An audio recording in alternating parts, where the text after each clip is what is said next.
Welcome in to the Inquirer podcast. It is Jeremy Werner, Joey Wagner, live at Memorial Stadium, where we just got done watching and reporting on an Illini victory, defeat Maryland 24-6.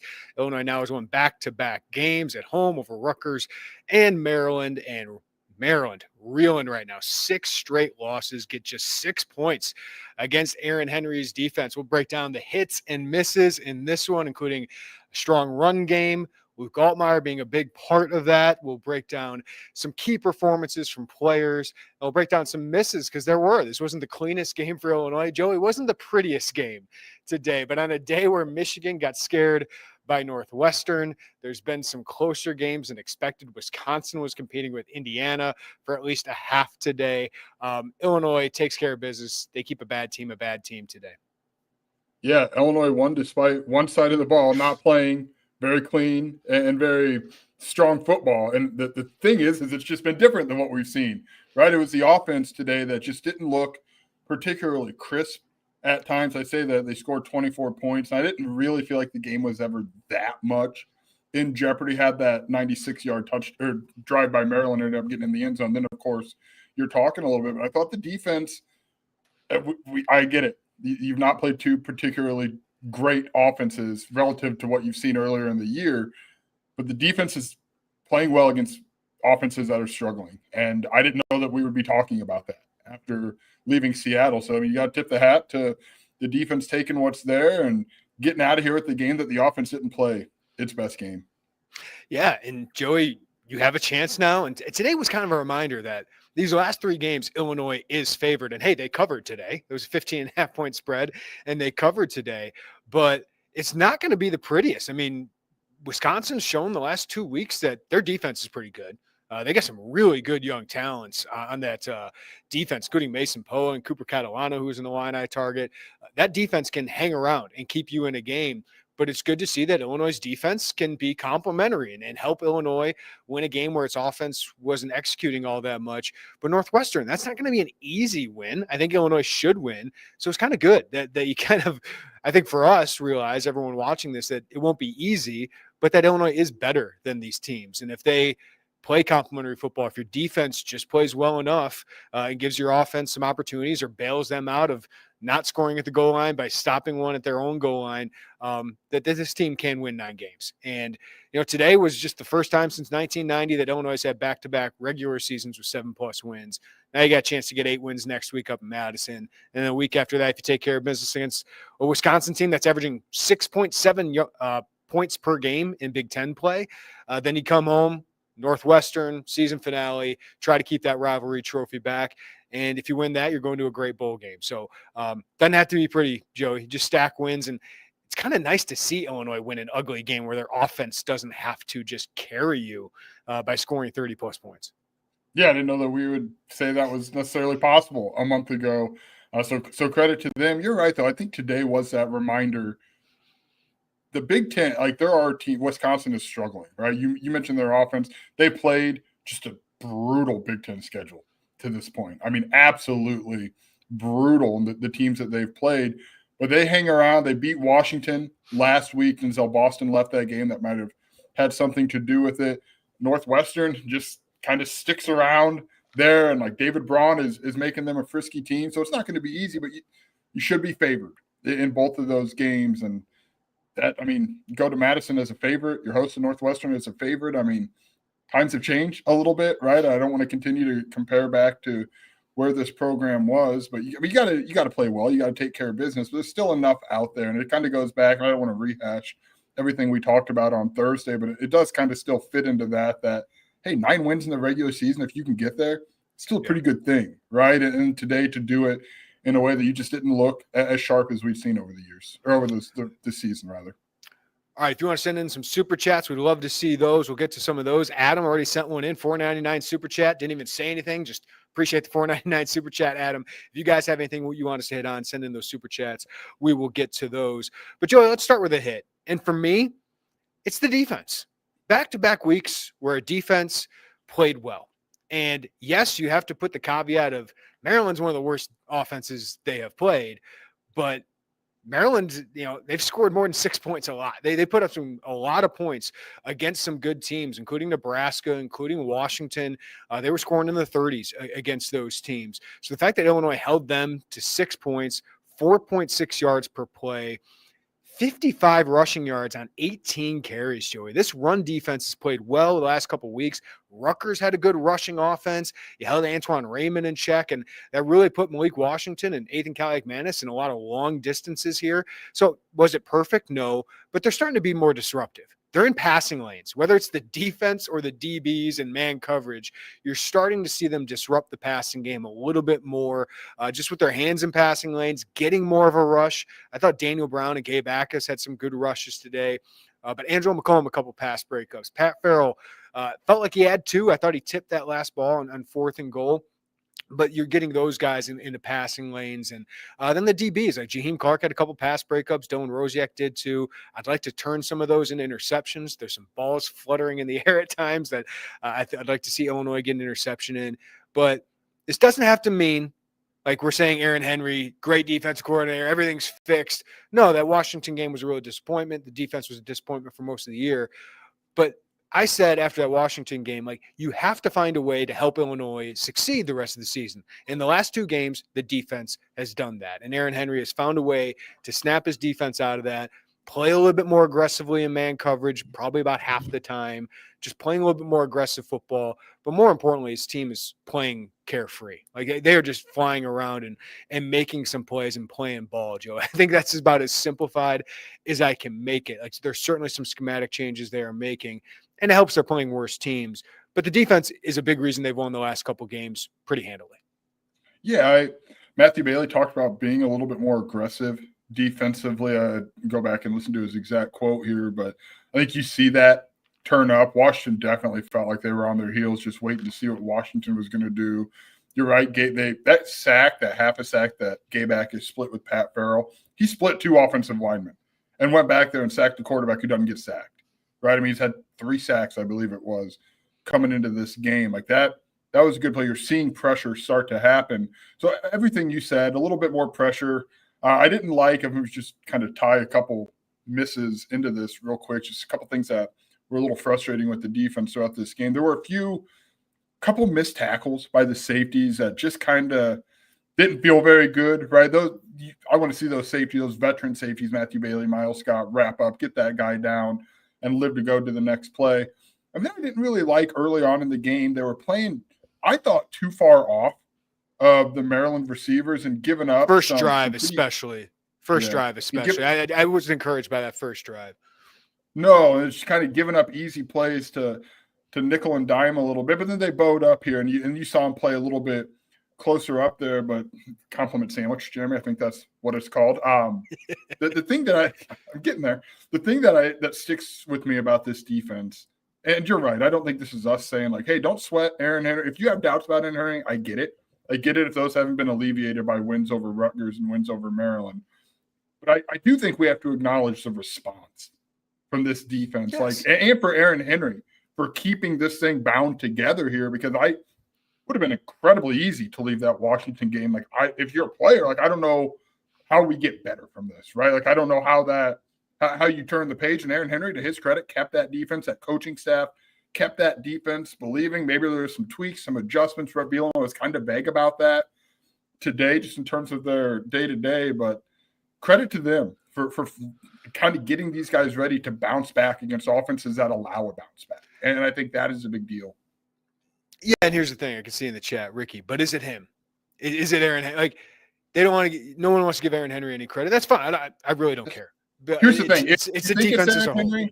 If you think it's Aaron Henry, that's fine. And if you don't – like, there's not really any convincing the other way, right? If you're out on Aaron Henry, you're going to say, hey, wasn't him. And I get it. Brett Bielema said what he said at Washington. It kind of sparked some of that conversation. But at some point, you just have to look at the voices in command here. Aaron Henry's not a quiet voice in that room, right? The voices in command here have kept this defense bound together. And regardless of how much Brett Bielema is or isn't involved, Aaron Henry still has a very heavy voice and hand in this, and he's kept this together, and you've gotten 2 good performances. So is it him? Yeah, I do think his voice is still the most prominent voice on that defense. Well, and why wouldn't Brett Bielema, and he is, publicly said, like, hey, I think it's overblown how much I've gotten involved. He's gotten more involved. Like that is Sure. clear, but he's not calling plays. And to be honest with you, we talked about this after Washington. This is Brett Bielema's defense. He should be involved. Like if a defense or a unit is struggling, the head coach should be involved. So I said then, like, this is still Brett Bielema's defense too, not just Aaron Henry. So you want to make one guy a scapegoat, that's fine. And ultimately Aaron Henry is responsible for this defense. That's part of the gig, but he's also been part of the solution the last couple of weeks. So doesn't mean everything's fixed. Doesn't mean he should be the guy. If you don't think he's the guy for the future, that's fine.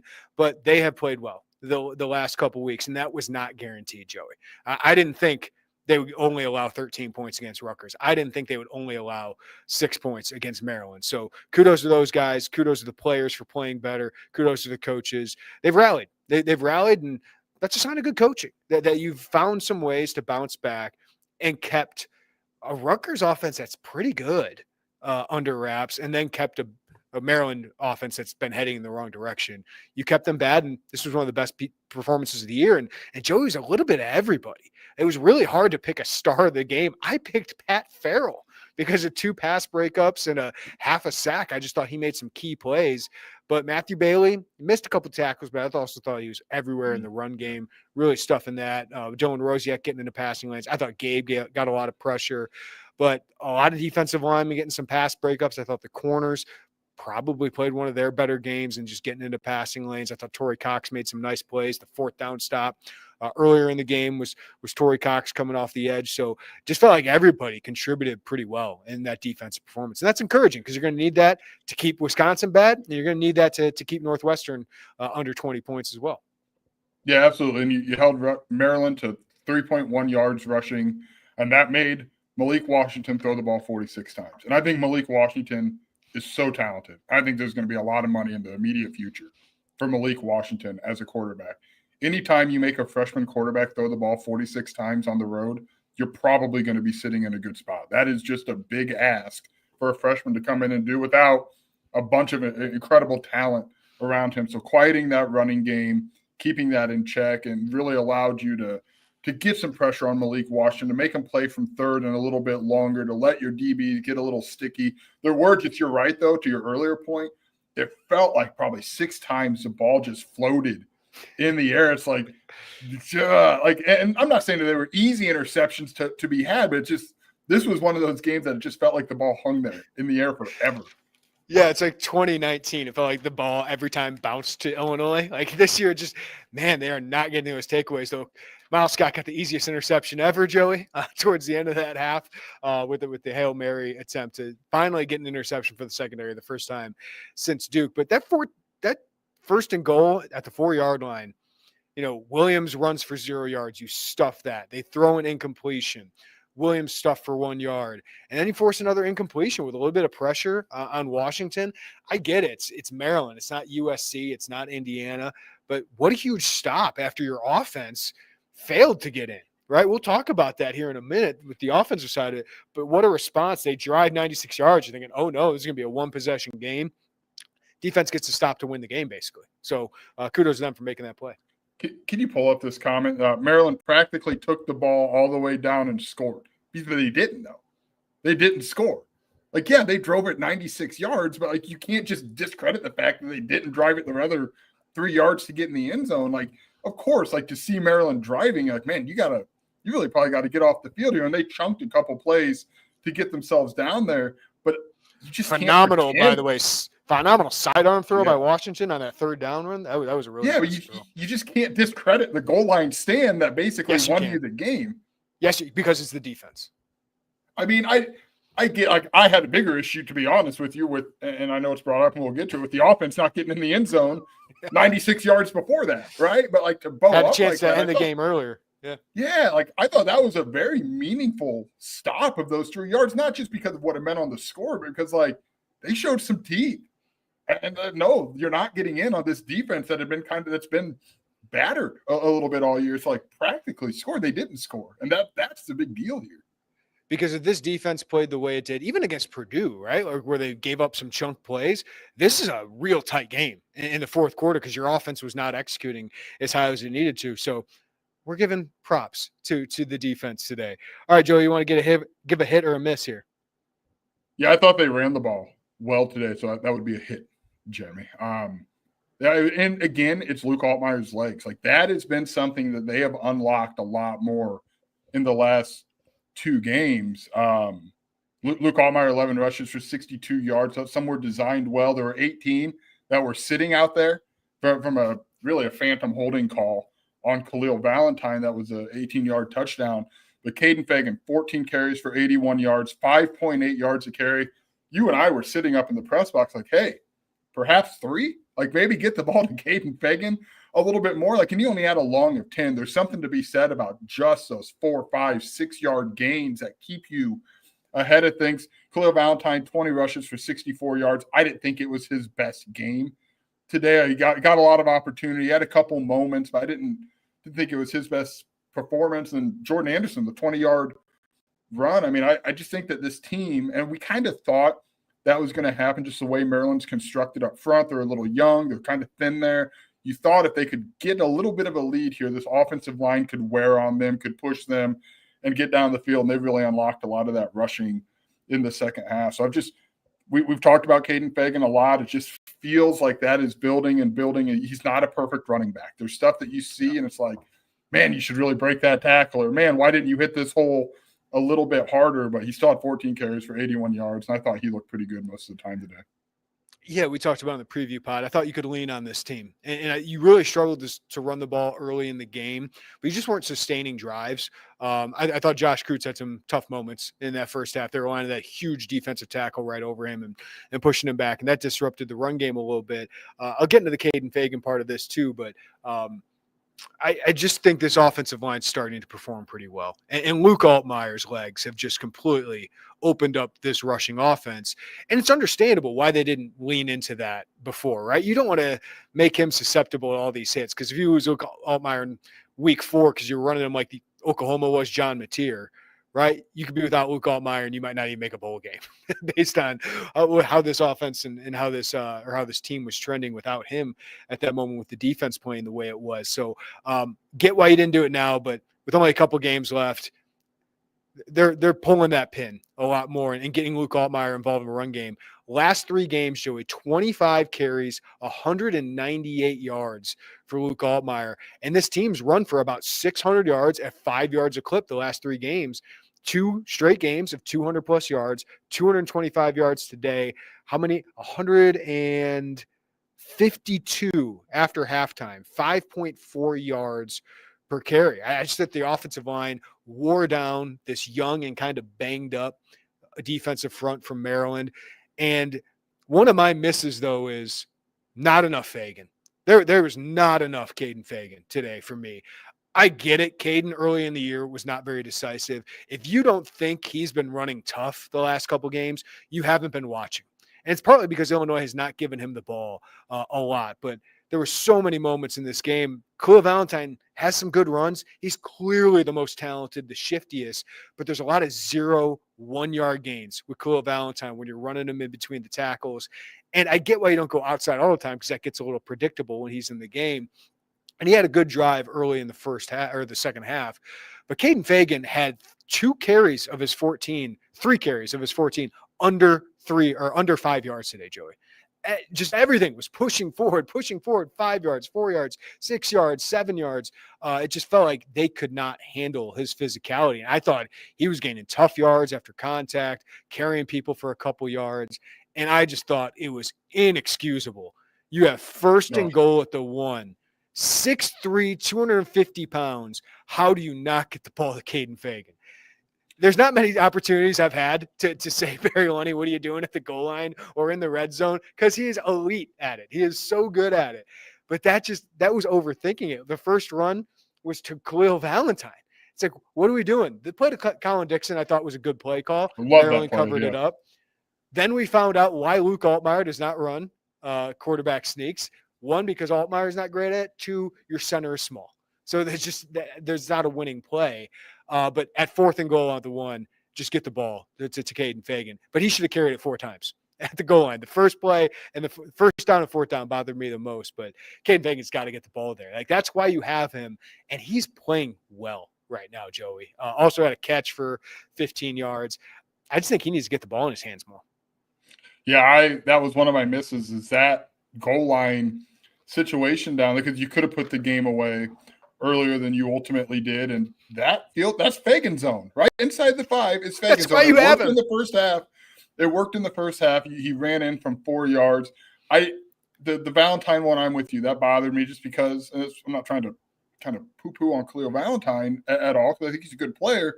Caden Fagan's huge. That is, or even Jordan Anderson out of the fullback. That is big, huge running back, runs by the offensive line, get in the end zone. I loved the play call to Colin Dixon. I loved it. You've seen that be a really productive formation for Illinois. Pat Bryant did it in Nebraska. I was going to say that was the Pat Bryant play, right? Lining up the fullback. Yeah, they line up.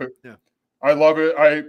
Now, what I'm curious is the next wrinkle Barry Lunny pulls off of that, because it feels like they knew that was going to Colin Dixon. And shout out to the Maryland defender for holding him so close from the goal line. Luke Altmaier, for as good as he is, and he is as special as they come in an Illinois uniform, he is not a quarterback who is going to sneak. There was no tush push for Luke Altmaier. That felt like Fagan's zone.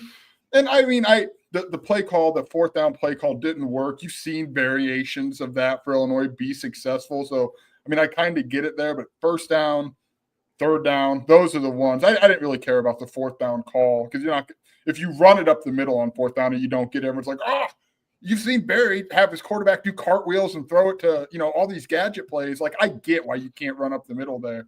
First and third down, you really had the opportunity there. Yeah. All right, we'll get to more of our hits and misses. Send in your super chats. We'll get to some of those as well. But I want to tell you about one of our great sponsors. A lot of fans, you've been hearing about our new sponsor for the past few weeks. That's Game Day Spirit. And this week is another great week to shop with them in store. If you need your new Illini basketball jerseys for your favorite player, if you're wanting that David Mirkovic jersey, now's a good time to go get it at Game Day Spirit. But in the last week alone, they've also dropped some new Nike quarter zips and their new take on Champagne Classic, the House of Pain sweatshirt. You've got to get in there and check out these. If you're local before the next game, if you live outside of the 217, be sure to shop with them online at GameDaySpirit.com. They also just announced the date of their winter stadium sale. So make sure to mark Saturday, December 6th in your calendar. For those of you who have never been, it's a massive sale on all Illini gear that takes place twice a year in Memorial Stadium, where you can save big on Illini gear, products up to 80% off, and they'll even have a selection of Fighting Illini equipment room gear like the players and coaches wear. So you won't want to miss the stadium sale on Saturday, December 6th from 9 to 1 at Memorial Stadium, brought to you by the official fan store of the Fighting Illini, Game Day Spirit. Go check them out at GameDaySpirit.com. I'll let you have another one, Joey. Hit or miss? Hit before we get to another miss. And Ricky, who is at the Blues game, shout out to Ricky at the Blues game. He says, just hanging out here and podding with us. I don't think Ricky sleeps, and I appreciate the hell out of him for it. Hudson Clement, because we sound like a broken record, don't we? Like, it legitimately does sound it's been coming like a broken record, but it has been building to this. Like, it's been going here. And he had those two wide open touchdowns. The first one, he told me they saw it on film where the DB will break early on that double. There's some contact. Luke Altmaier, good pump fake. Boom, Hudson Clements wide open in the end zone. The other one I thought was really well set up. It was a fake screen to Hank Beatty, and I keep saying Rutgers and Maryland. I interchange them all the time. All the Maryland defenders just rushed to Hank Beatty, which why wouldn't you? Hank Beatty's had a great season. Great decoy there's Hudson right Clement.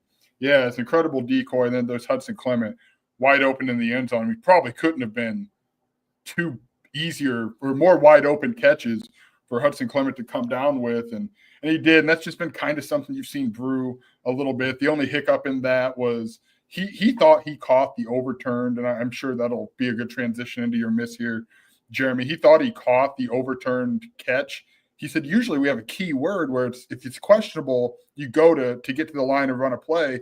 Didn't really think it was questionable. I mean, it looked like he caught it, got his feet in, and went. I was really surprised that was an overturned call, to be honest with you. I thought they would stick with what was on the field. I didn't know that there was enough evidence at that point to overturn it. But I think you're starting to see that West Virginia production start to come to life. Yeah, like he'd missed some plays, man, right? Like some of those contested catches he just wasn't coming down with, but you could tell Luke trusted him. You could tell that something was happening in practice where Luke knew he could go to number 13. And now with Hank Beatty getting all this attention, it's opening up opportunities for him. Last 2 games, 8 catches, 156 yards, 3 touchdowns. This is the guy that was on the West Virginia tape. This is the guy that was one of the Illini's biggest expenditures and biggest investments in the transfer portal. And you could have another year of him, which is awesome because you're going to need him with Hank Beatty gone. So to see that developing, see him really emerging as that other receiver. It's really Hank and him. And Colin obviously is really trustworthy with Luke, but Hudson Clements turning into that guy, and a clear top 3 has emerged. My miss, I just thought the calls that were made were inconsistent. Hudson Clement gets overturned. I thought it was a catch. If anything, I thought it was he fumbled it as he hit the ground because he'd already had the ball in his hands for a football move, in my opinion. But if you're going to overturn that, but not overturn the interception, which looked like the same thing, I didn't think there was enough evidence to overturn either of those. But that was inconsistent to me. With Maryland, who's the player? Husky made that play. Great play by him, and a bad throw by Luke Altmaier, especially in that moment. But I just thought those were inconsistent. The Tanner Arkin one did look more like it could be overturned to me. You got to catch that ball. You got to catch that ball. But I thought there was inconsistency between the catch and interception. The broadcast, they had a rules analyst on, said it was a catch. I agree with them. And they were surprised that it was overturned. So if you're not going to overturn the Maryland interception, I don't think you can overturn the Hudson Clement one, which I thought more clearly was a catch than the interception. Yeah, the Arkin one I don't know. The Clement one really was interesting because he got both feet down. I didn't get it. And this kind of goes back to your conversation that we've had on here for weeks. Can we get an ACC like? Yes. Just that kind of transparency would go a long way. And I think people will still be pissed off because that's what people do as fans, right? But I think just understanding how you got to that conclusion would go a long way, especially with 2 plays that were kind of similar with that interception and with that sideline play. So I wish we knew why. I think that's the thing that bothers me. Well, and here's the thing is we can handle it. We can handle the transparency, can you guys handle the transparency of being, honest with people and opening that up to where if you make a call, like you can be criticized, but at least we'll understand. I think we're adult enough to be like, okay, like this is what they see. And if they explain it, maybe we'll understand it a little bit more. So kind of like the Colin Boswell flagrant foul. Like if you have somebody explaining that the other night that, yeah, this is a flagrant foul because of this, blah, blah, blah. Like, I think it's good for the sport, man. It feels like there's not some conspiracy. It feels like when you're not transparent, you're hiding something. Right. And that's why I love what the ACC is doing. So I thought it was a bad call on Hudson, but I thought it was made worse because the Maryland interception looked the same, and they didn't overturn that one, but they did with Hudson. So that one made no sense to me. And then the Khalil Valentine hold, I thought he did tug a little bit.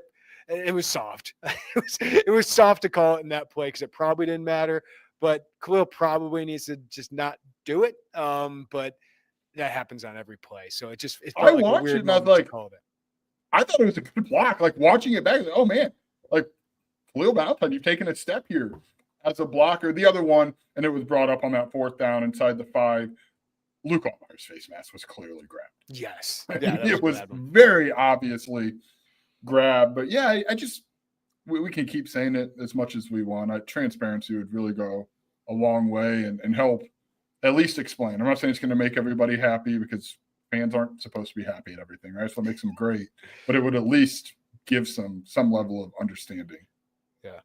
One more miss for me. That Altmaier pick at the end of the first half was bad. Like you can't make that throw. He's way too aggressive in that moment. After the Henderson holding, which was a bad moment, he's had a couple of those that kind of killed drives.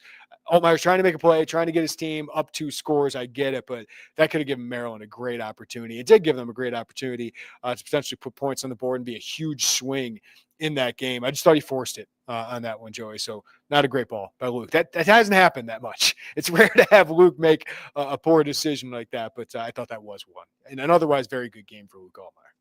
Yeah, and it kind of came back to a little bit similar to Washington. Brandon Henderson had a holding call, backed him up. It felt like they were trying to. People were saying they were looking for a triple dipper, is what I had heard, kind of come through the Twitter area. Like it looked like they were going to have a You chance. get that NIL deal yet? Dude, I would love that. It would really be awesome. Somebody from Chili's. We need you. Anybody got connections to Chili's? Nobody talks about triple dippers more. I wonder how many people have actually had and gone to Chili's with a triple dipper just because you keep mentioning it. Me, I am one. You did not go with me, but I am one. I did not. Who went? But yeah, 40 minutes out of the way in West Lafayette. Nothing is out of the way when we're talking triple dippers, Jeremy.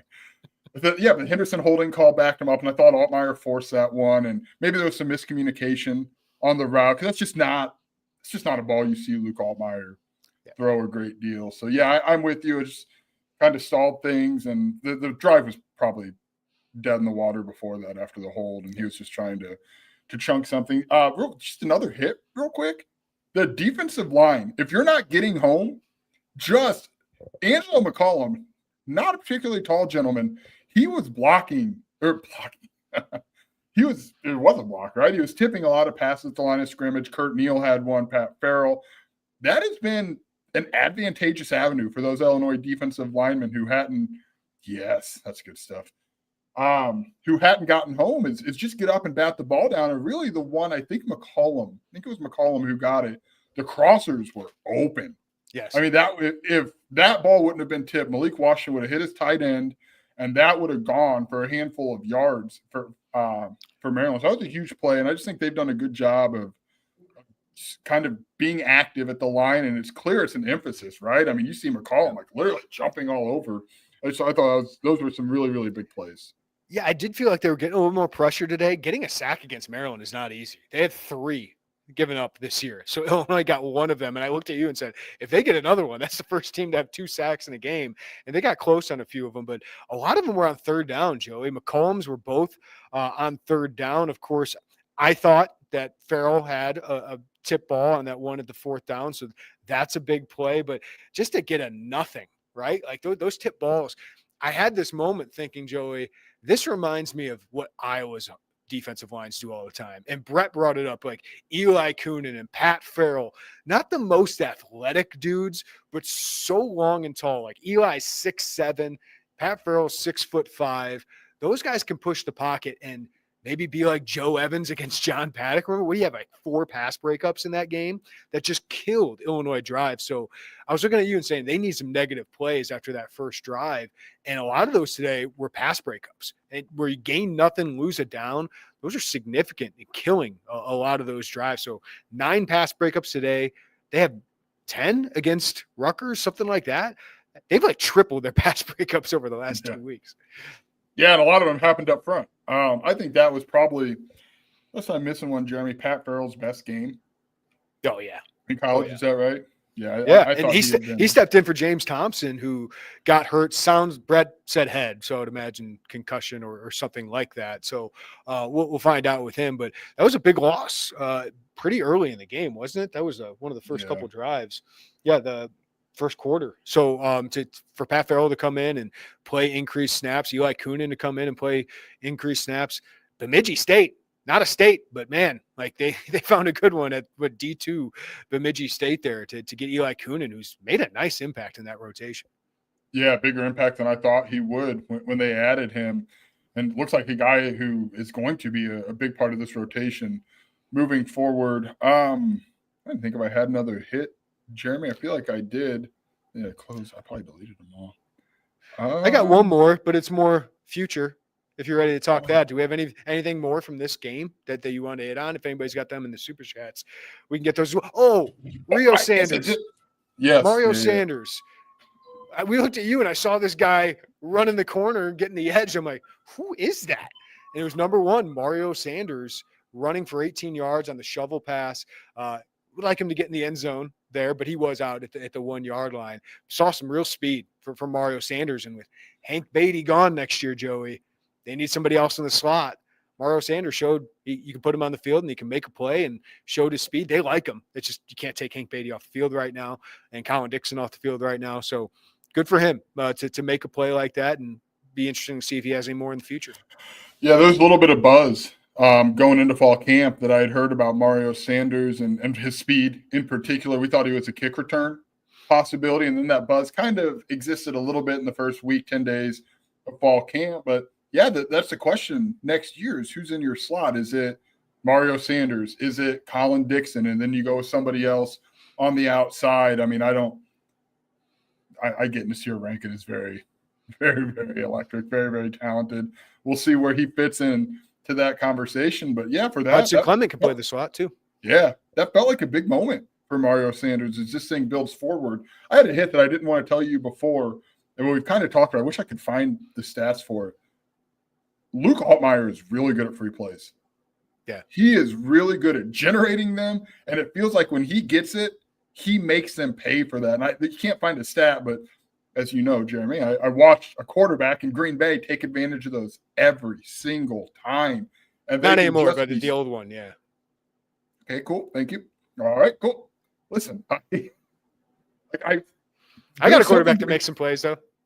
Good to see you, too. There is something to be said about his ability to just make them pay and just chunk 20, 25 yards and see what happens. It's like it's almost to the point that if you're a defender who jumps, just hit someone on the offensive line to try to get them to blow the whistle, or he's going to find 15 or 20 yards. So I just wanted to shout that out because it feels like you've seen those pop up a couple more times over the last few weeks, and he's really good at it.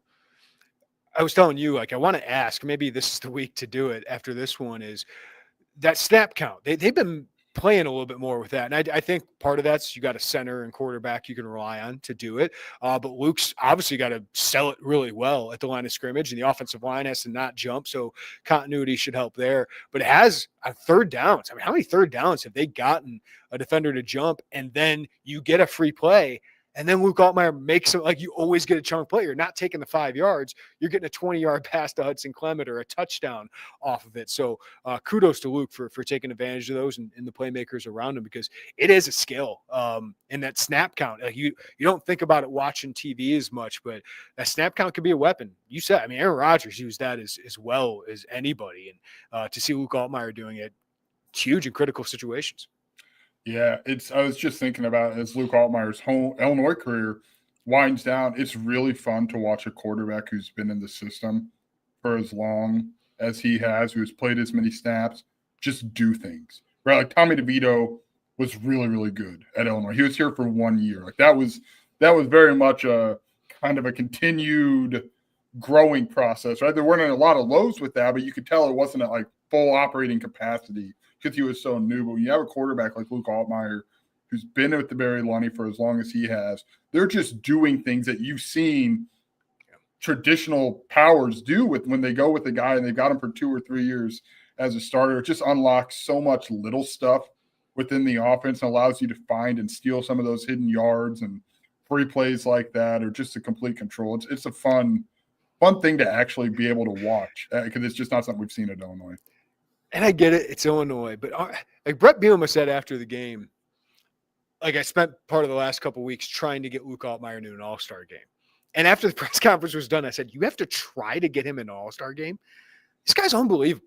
Like I know he might not be a second-round pick or a first-round pick, but that guy should be at the top for some of these seniors. And I get you're waiting on some of these guys to make decisions like Lenora Sellers and Dante Moore. Like the Senior Bowl is probably looking at them, but I hope Luke Altmaier gets some chances, whether it's a Shrine Bowl, Senior Bowl, whatever it is, to show Combine. out in those. Combine. He'll get to the combine, but like just to show out in those because he's had a phenomenal career. And I think he's got a great chance to stick in the NFL, whether that's as a backup or to find his way as a starter eventually. But yeah, man, like he's had a phenomenal career and enjoy the last 2 or 3 games with him. I think it'll be 3 with the bowl game, but enjoy these last 3 games because this is one of the best to ever do it. Yeah, and it's one of those, like, obviously he's one of the best at Illinois. It'll be a fun debate when that time comes to really dive into that debate. But that's not the caveat of, well, Illinois has been bad. Of course, no, he's really good nationally right now, and he's really good in the Big Ten, in a Big Ten that's loaded with pretty freaking good quarterbacks right now. Luke Altmaier is very much in that conversation. I still don't feel like he's getting enough love nationally because maybe it's just by factor of seeing him every week and some of the games, some of those moments, Ohio State, Indiana, I didn't even think Washington. I know he had the interception. I thought he was good that game, but just kind of some of those big moments. You haven't seen those monster days from him, but man, he's good. He's really good.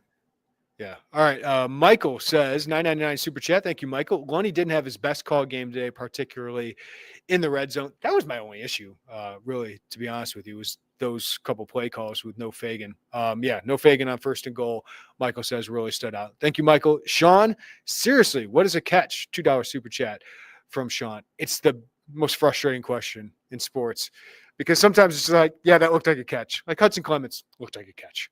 Tanner Arkins on he the caught review. it, turned, got 2 steps. Right. Like that looked a lot and as like he was falling to the ground, the ball moved a little bit because gravity and force and physics. Like, it's just kind of frustrating. You know, if there were a way, and hear me out, that you could have like a camera in some of these rooms where the officials talked about these plays, and then that was relayed to the viewing audience. I don't know, it's a new concept, Jeremy, but that would really help us understand what a catch may or may not be. Unfortunately, that seems very far-fetched and hard to find. It's really frustrating when, you're watching, say you're watching a Packers game and I'm watching a Bears game, and they make a call and you're like, I don't like that call. But then Mike Pereira comes on and explains it and agrees with the official. It's like, oh, okay. Right? Like, at least you have that. It's like, oh, that guy knows what he's talking about. Like, when the ref rules analyst comes on and disagrees with the play on the call, Robert Smith, who's a phenomenal NFL running back, former Ohio State running back, like, that guy disagrees with it. Like, that's when it's just really frustrating. It's like they're interpreting it in 2 completely different ways. That's when it gets really frustrating. Yeah, I mean, the person who's supposed to be the expert on this is agreeing with what – it's not even like – it's just what the eye test tells you. That is a catch. That was a catch. I don't understand how that was overturned. If you ruled off on the field not a catch, I would at least listen. If you said, hey, there's not enough evidence, I would disagree, but that would make more sense in my brain than completely overturning it. I just don't get it. Dat boy from Illinois is a 7-3 Illinois ranked next week. Well, Iowa lost to fall to 6-4. Good game for them. I mean, they've been really competitive. Lost to USC, though. Illinois beaten USC. Some other ranked teams lost. South Florida lost. Cincinnati lost today. They got a chance, but that's, we don't know where they're at in the college football playoff rankings. But I'll say this. They win the next 2 games, Joey, they're going to be ranked in the college football playoff rankings outside the top 12, of course. But they're going to be ranked, and they'll move up. And maybe then Altmaier gets a shine as he and Illinois go and play a Tennessee in the Music City Bowl or Utah or something like that in the Las Vegas Bowl or whoever in the ReliaQuest Bowl. Like, maybe then he'll get a little bit more of that shine, a little bit more of that talk. But I think a lot of that has been the big games. He's been outplayed by some of those quarterbacks, and his team hasn't performed all that well against Ohio State, against Indiana, and then, of course, Washington. But the NFL teams know. So, and we all know. Like, we all get to see it, and I think he'll go down as in a really good history of Illinois quarterbacks. Maybe not modern history, or the last 20 years or so, but it's been pretty good quarterback play here since the 1980s, and he's on that short list. Yeah, Brett Bielema came in and made it very obvious that he caught wind, as Fedigator reminds us, 20, 21, 22, 25 loss. Illinois should be in that window, right? They should be in that conversation to be ranked. And I do think being ranked in the college football playoff is a meaningful thing. I mean, even if you're outside the top 12, you can sell the heck out of that in what's going to be a pretty busy January for Illinois. So, yeah, maybe. I mean, I think the argument could be there to rank them. I don't know that they will be, because we just don't know anything beyond 25. We don't know. But now I say that I do like the weekly shows, not because I think it's the most captivating television that we can now watch again, Jeremy, as YouTube TV subscribers, but because it tells us where, like, at least okay, this team was ranked here this week. We know what happened to them, and this is what, like, I do like to be able to track. We at least have an understanding of why, or at least how teams are moving with the results each week. I think Illinois could squeeze in this week potentially. If not, they'll be right outside. But it's 8-3 Big Ten team will be in the rankings. A 9-3 Big Ten team will certainly probably be in the top 25. All right, I got one more before we get to my last hit of today. Bill, I just hope with watching all these teams out there playing young quarterbacks, Boyd truly gets a shot next year. I mean, if Carson Boyd wins the job, great for him. That'd be awesome. But you're seeing young quarterbacks struggle, right? Like Malik Washington, his team is 4-6 and they've lost 6 straight games. And he was fine today, but he made some mistakes. And I think we didn't talk about this enough. I think Illinois did a good job disguising and confusing him with some of his longer dropbacks. I thought they did a really good job of that and put him under pressure, heated him up a little bit. You don't want to go through all those growing pains when you don't have to, Joey. And that's half the chat today has been like, what do you do at quarterback after Luke Altmaier? And I get it. It's the biggest question of the offseason. Brett Bielema talked like somebody who's going to go in the portal. And after Luke Altmaier the last couple of years, why wouldn't you? You shouldn't. You shouldn't not go in the portal. You should go in the portal. You should go. You don't hand a guy a job just because he was a prep recruit. You hand a guy a job because he wins it against great competition and great talent. And you have a great sell. You have a lot of money available. Go get another guy who's really talented and let them all compete and see who wins. But why wouldn't you add a more talented guy? I'm not just handing the job to a guy who's starting some games in the MAC and Ethan Hampton. Great kid. Love talking to him. You know, I think he's a great backup right now. Carson Boyd, I am a huge fan of Carson Boyd as a prospect, but I just don't think if you want to continue to raise this program, if you all out there got to have college football playoff expectations, I think you go address the quarterback position again. Yeah. I mean, I don't know if we're all seeing this, what a really good quarterback can do to mask some other deficiencies on your team. And, here's the thing. I would bet Carson Boyd understands all of this if I had to guess. And he's a smart kid. He's a really talented kid. And if he wins a job, and if you go out and get someone and he wins a job, or if Ethan Hampton wins the job, awesome. That means you've got a quarterback who just beat out 2 other guys, right? That's probably what it's going to come down to.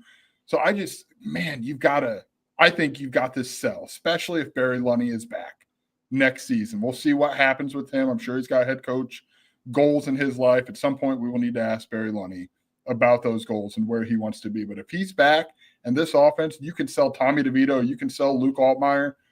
That's pretty good for transfers who maybe are in a similar situation as Luke Altmaier, where you want to get snaps in an offense that's going to make you look really good. Even if Lunney's not here, you can sell a Big Ten starting job under Brett Bielema with Art Sikowski probably as his quarterback's coach, right? Like that's a pretty good sell in itself. Like, yeah, you'd have to sell a new offense coordinator, and hey, maybe a new offense coordinator knows a guy. If that even comes to that, maybe you keep Lunney, and that'd be phenomenal, I think, for this program. But yeah, I mean, that conversation will continue, but that's where I'm at. I don't see why you wouldn't go look to add another talent. All right, last hit for me today, Joey. Some big recruits in town. 2 big JUCO talents, 2 of the best JUCO offensive linemen in the country. TJ Taylor, a tackle prospect, plays right tackle for his team right now. I think he's long enough, athletic enough to potentially play left tackle. Micah Matalau, offensive lineman who went on a mission for a couple of years, had some really good offers out of high school. But now I love him as a prospect. Reminds me of Isaiah Adams, could play tackle or guard, big physical kid. And he said, Joey, to me, I still have my mission body. So he doesn't feel like he's all the way physically back to being the football player he was before, but he is a big physical player. I really like him. And then, Champ Smith, Micah Smith, a 4-star offensive lineman out of Florida, UCLA commit. He's taken official visits here recently to Ohio State. I believe Tennessee was another one. Took an official visit to Illinois before he committed to UCLA back in April. He was on campus today. And that's a guy who could potentially play early for you at guard and a type of offensive line prospect that Illinois has not landed. So I love getting the JUCO kids here, Joey, because if you could add 2 tackles like that before the transfer portal opens, that'd be massive. And, of course, adding a talent like Micah Smith and the offensive line, keep elevating the talent there and keep building what you're building. So great to see those 3 on campus. Yeah, it's huge.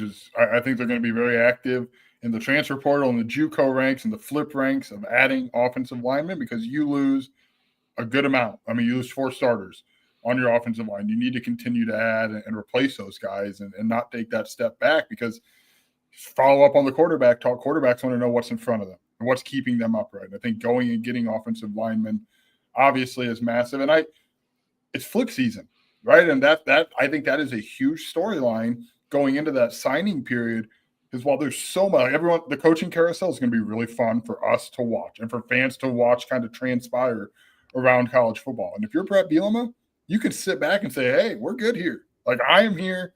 I'm not going anywhere. I think that's really meaningful when so many other programs, like, we haven't even got to domino carousel season, right? Like, we just get the initial wave here. So I think to be able to have that stability is going to be something that he's going to sell out there to guys who are trying to decide where they want to sign and what they want to do.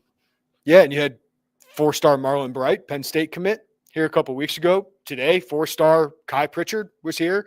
We talked about offensive line needs to keep elevating talent, especially in the prep market, but the JUCO market's been good for them. So been really encouraging the last couple of weeks to get those offensive linemen here on campus.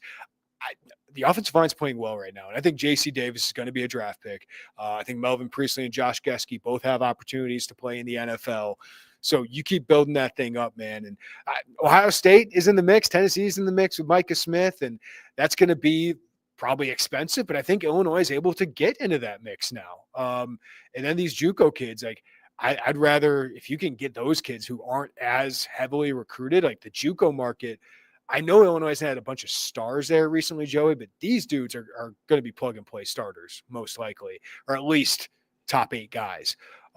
If you can take care of that before you really get into the big expenditures once the transfer portal opens, that'd be significant. So I like where they sit with Matalau, TJ Taylor. I think they're one of the top options. SMU's in the mix. Some other schools are in the mix. But Illinois got great sell. And they got an opportunity because they're losing 4 starters up front and some guys who will be playing in the NFL. So really encouraging. And we'll see if they can close. But the great part about those JUCO kids, Joey, they're still playing football, and this was a free weekend for them. They might not have any other free weekends. Like Oregon is in the mix with Matalau, and you were able to get him on campus. Will Oregon even have that opportunity? That's encouraging. Yeah, I think JUCO's been a little bit of a mixed bag. I do think on the offensive line, the hits, obviously Isaiah Adams. Obviously, Zy Chrysler didn't end up being an NFL draft pick for you, but he started a lot of games and had really productive moments. Des Schuster injuries were really the story for him. I think on the other side, Daniel Brown is starting to come into his own. Caleb Patterson's a rotation defensive back. He started last season. There is maybe the star power hasn't been there outside of Isaiah Adams, who was a star, right?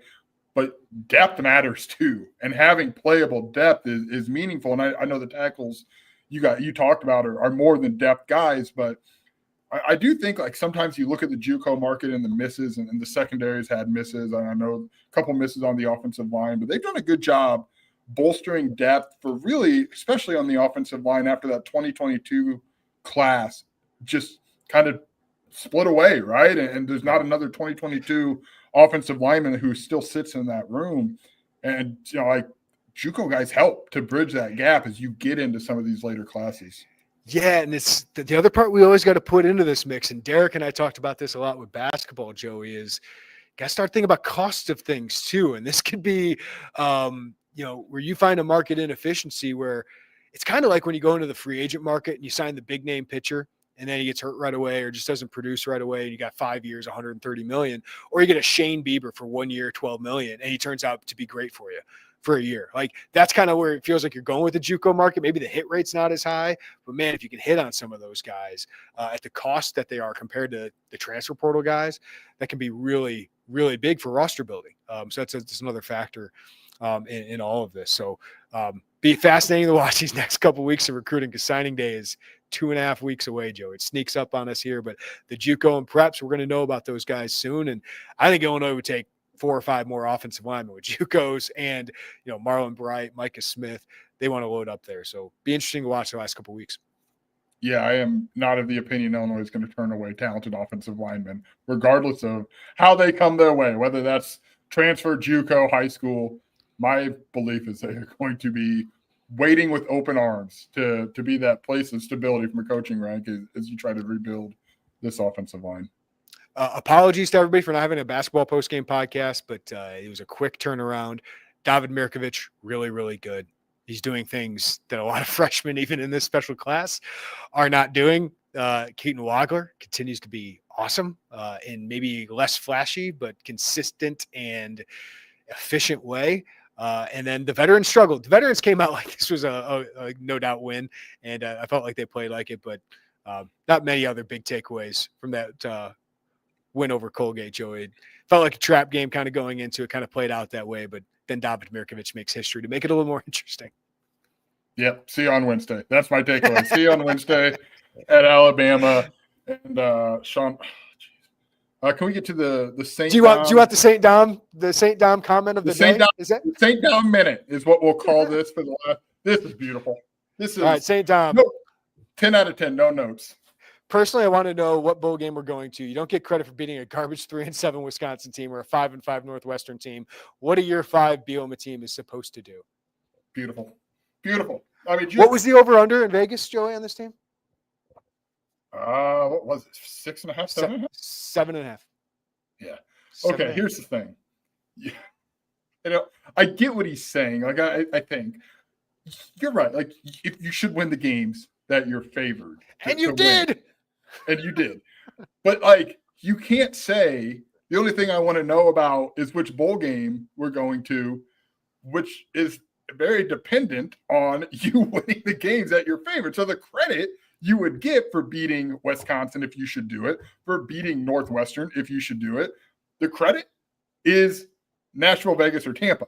Like that. So you do get credit for winning those games. If you want to know a bowl game, you're not going to know until those happen. Just beautiful stuff. I know. You know who didn't win games they're supposed to win this year? You know who didn't win games they're supposed to win this year? Penn State. Wisconsin, Michigan State. Right? Washington last week didn't do it. Got to win these games, man. Like winning as a favorite is not always easy, and I think they've won every game as a favorite this year. So that's what you do, man. Like I don't know why this is a small portion of the fan base. It's St. Dom we're talking to, right? And look, I don't know why wins over Rutgers and Maryland. Wins over Rutgers and Maryland are nice. They're good. Like it's nice to win those games. You beat USC this year. The Duke win not is shining as much as I thought it would when Illinois played them. But that's who you're on your schedule, and you're beating them, and you're beating most of them convincingly, Joe. So I don't know why that's like a bad thing. Like why that's seen as a bad thing. You know what happens when you don't beat them? You're 4-8. You're 3-9. Like that's what happens when you don't beat those teams. On a real note, like I do appreciate Dom coming in here and hanging out with us on football and basketball. It is fun to have a little back and forth there and razz him a little bit. But what is the bowl game, Joey? What's the bowl game? That's what he wants to know. Let's answer his question. Look, I don't know that I can say this in part. I like Tampa. They have very good chicken wings at a restaurant. I could sit there for days because I just like chicken wings. They're good. I prefer boneless. That'll be a whole thing, but they're less messy. But they're good. You're talking about hat tricks, not just any chicken wings. This is hat tricks chicken wings, and Tampa is awesome. We had so much fun at that bowl game. And Ybor City, we had a nice time. You can get a couple beers early, walk around, have a good time. I would take that. Nashville's also a lot of fun. Vegas is the one. Chance to be cold in Nashville. Chance to be cold. Yeah. Vegas, I get. I'm not really a gambler. Yeah. It's not really for me. But I'll take all of them. I would take all of them. But yes, I would gladly enjoy a trip to Tampa and ReliaQuest again. I think if they go 9-3, I think they will. Should we drive for old time's sake again? No, unless Southwest has a meltdown like it did in 2022. What if we got super chats that would buy us Buc-ee's all the way there? That is the thing. We did have our first Buc-ee's experience, which was. Should we drive for content? I guess is what I'm saying. What content? Like, are you filming this? Or are you whatever the people want? Are you serious about this business or not? Are we driving for content or are we not? The Buc-ee's reviews of each one that we stop in. I am not. We're driving through Alabama again. I'm not going through Chattanooga and Atlanta again, man. That was not fun. That was not fun. Buc-ee's, real quick, we are so off the rails. I'm so sorry for people who wanted to talk basketball. We did not know. Like, we just got like tweets like, go to Buc-ee's, go to Buc-ee's. We didn't really have a great sense of what it was. And we walked in and it was a music festival. And it was incredible. I left my house at 4 a.m. We got to Buc-ee's around Macon, Georgia at 9 p.m. Our time or Eastern time? I can't remember. Either way, It's been a long day. And I was just expecting a gas station with some cool stuff in it. There were thousands of people in this place and just sensory overload of cattle calls that the trough is full of brisket and there's macadamia nuts over here. There's a squirrel section over here. You got taxidermy in the corner. I'm just like, what is happening? Boiled nuts over here. I couldn't handle it all at 9 o'clock on hour 16 of a drive, Joe. No, it was I will say, like, I am not above barking for brisket. That is very much in my wheelhouse as needed. But It was savage trying to grab one of those brisket sandwiches. We're all lined up there like we hadn't eaten in weeks, and everyone's just grabbing one at the time. They're I tossing remember to us. they like threw him down the trough and they rang the bell and everyone's going like, "Yeehaw!" And one guy looked at me like, "Hey, you gotta." I was like, "We don't know each other. We don't know how to yeehaw." I will not be doing this. I'm going to take 2 sandwiches and I'm going to leave with dignity. But this is not I do have to say, I did find out at that 9 p.m. trip on hour 16 of our travel that day, best bathrooms in the world. Oh, incredible. Yeah, super clean. Incredible. That's why the ladies love going there, right? And hey, Mark stepping up, $49.99 super chat. Sorry, late arrival. Here's a deposit for the bowl game wings and beer. Yeah, appreciate you, Mark. I'll take care of. Mark is just funding. I feel like we have to drive. I don't know. I just feel like we got to do it. Maybe we'll consider. I will lay out a whole content plan. I'll lay out the whole plan. Derek and I drove in total silence. We won't do that, but no, there would be a lot of pop punk. What else would be on the playlist? Be pop punk. I was at Cover Up, great Cover Up. It's a really fun event in Champaign. Last weekend, our guy Carp was there playing. He covered Dave. Paramore cover band. I would go we could do 4 hours of Paramore. We could sing together. Illinois Pep Band was doing a Paramore medley the other night. That was phenomenal. That would be. That's good. We'll hash out the driving situation. I think it could be on the table. All right. Well, that'll do it for us here on Inquirer Podcast. That was a nice little detour. I enjoyed that. Hopefully you all did too. If you're watching on YouTube, hit that like button, subscribe, and hit the notifications bell as well. Sean says, Joey doing Misery Business. What's your go-to Paramore song? If we're going really poppy, that's what you get to a phenomenal song. Yep. Oh, what was Crush, Crush, Crush is obviously going to be up there. Yeah. They actually had a good there was a good album here recently. Rose Colored Boy. Still Into You. What was the other song? Ain't It Fun? Jam. Oh, that's a bop. That's a bop. We'll put that one on there as well. That hit about 10 o'clock at the Rose Bowl last Saturday, and that was a very, very, very fun time. My final detour. Someone came up and said, "Hey, I enjoy the pops. Always nice to hear." Yeah. So whoever this is listening to this, they call me the Bumblebee. I don't really understand why. And me? And Baldy. So we are to some household listening to this. See, I get Baldy like the Bumblebee. Baldy and the Bumblebee. I get Baldy from me. That's just factual. I am bald, and I chose to go that way. Partially not chose to go that way. Bumblebee. You sting? Is that what that is? I think that's what it said. I could probably. You buzz? Maybe to not be like such a big bee, I guess. I don't know, but it was a very enjoyable time. I kind of hesitated to text you. I'm like, I don't want to come off like I'm being mean. I think Bumblebee might be the more offensive thing here. Wait, did you tell me that the FS1 broadcast zoomed in on Justin Stepp and called him Barry Lundy today? Beautiful. Yes. I hope someone in the comments saw. I'm surprised it didn't get brought up. I'm sure that's what happened. I was like, what, do all of us white ball guys look alike? And you said, nope, but only you three do. Yeah. We do look like we could be related. So, man, nondescript games, we really have fun kind of bouncing around here. Yeah, lots to talk about. Well, we got plenty more coming at IlliniInquirer.com. Go check it out. I'm going to try and get Isaac Trotter on the pod, talk a little bit about Illinois basketball early in the week, talk about the Alabama game. Jay Lehman will join us on Monday, so be on the lookout for that. Give us a like, follow, and review wherever you get your podcast. And if you're not a VIP member, sign up. 30% off for a VIP membership right now at Illini Inquirer. For Joey Wagner, I'm Jeremy Werner. Everybody have a great day. Take care of each other. We'll talk to you next time right here on the Illini Inquirer podcast.